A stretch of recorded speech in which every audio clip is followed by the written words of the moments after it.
గత 4-5 రోజులుగా కురిసినటువంటి భారీ వర్షాల వల్ల బాల్కొండ నియోజకవర్గంలో అటు పిఆర్ రోడ్లు ఇటు ఆర్ఎండ్బి రోడ్లు దెబ్బతినడం జరిగింది.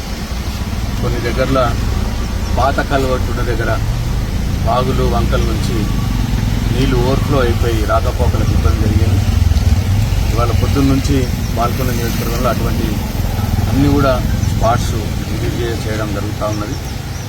మొట్టమొదటిగా కోనసముందర్ అమీర్ నగర్ పోయే రోడ్లో ఒక కల్వర్ట్ బ్రీచ్ అయింది. అది పంచాయతీరాజ్ డిపార్ట్మెంట్ వారికి తప్పకుండా అది ఇమీడియట్గా మేము పంచాయతీరాజ్ మినిస్టర్ గారికి రిప్రజెంట్ చేసి ఈ ఫ్లడ్ డ్యామేజ్ వర్క్స్లో దాన్ని టేకప్ చేయాలని కోరుతాం. అట్లనే దాని తర్వాత రామన్నపేట వేల్పూర్ మధ్యలో కూడా ఒక కల్వర్ట్ డ్యామేజ్ కావడం జరిగింది. అది ఆర్ఎండ్బికి సంబంధించింది.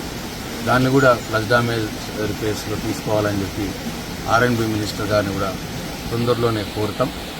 అట్లనే ఉప్లూరు కమర్పల్లి ఉప్లూరు పోయే దారిలో ఫ్లడ్ ఫ్లో కెనాల్ దాటిన తర్వాత అక్కడ కూడా ఒక కల్వర్ట్ డ్యామేజ్ రోడ్డు కోతకు గురైంది. అది కూడా ఆర్ఎండ్బి డిపార్ట్మెంట్లో ఉంది. అది కూడా ఇమీడియట్గా టేకప్ చేయాలని చెప్పి మంత్రి గారిని కోరుతాం. అట్లనే ఈ ఎన్హెచ్ నుంచి పడిగలకు పోయే దారిలో ఇక్కడ ఒక కల్వర్ట్ మీ నుంచి నీళ్లు పొంగినాయి. ఇప్పుడు మేము అక్కడే ఉన్నాం. పొంగి రాకపోకలు స్పందించి ఇది కూడా ఆర్ఎండ్బి డిపార్ట్మెంట్లో ఉంది.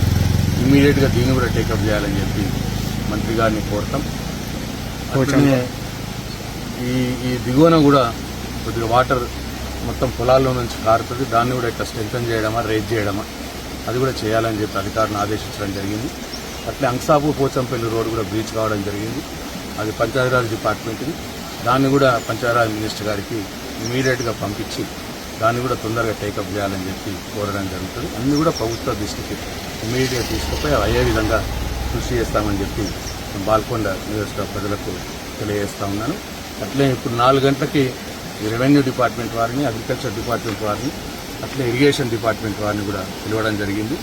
ఏ చెరువులు ఏమైనా బ్రీచ్ అయ్యే అవకాశం ఉన్నాయా, ఏమైనా బ్రీచ్ అయినాయా అవన్నీ కూడా తొందరలోనే ఎగ్జామిన్ చేసి అవన్నిటి కూడా బ్రీచ్ అయితే మరమ్మతులు చేయడం, బ్రీచ్ అయ్యే అవకాశాలు ఉంటే తగు జాగ్రత్తలు తీసుకోవడం చేయాలని చెప్పి ఇరిగేషన్ అధికారులను కూడా ఆదేశిస్తూ జరుగుతూ ఉంది. అట్లనే అగ్రికల్చర్ డిపార్ట్మెంట్ వారిని కూడా పిలిచినాం. వాళ్ళని కూడా ఎక్కడైనా పంట నష్టం జరిగితే, ఈ వర్షాల వల్ల పంట నష్టం జరిగితే ఇమీడియట్గా ఇంప్రూవ్మెంట్ చేయమంటూ ఆ లెక్కలు తీసి ప్రభుత్వానికి నివేదించాలని చెప్పి అగ్రికల్చర్ ఆఫీసర్ని కూడా ఇవాళ ఆదేశించడం జరిగింది. Thank you. ఎప్పటికప్పుడు వార్తలను వీక్షించేందుకు Q9 న్యూస్ ని సబ్స్క్రైబ్ చేసుకోండి, లైక్ చేయండి, షేర్ చేయండి.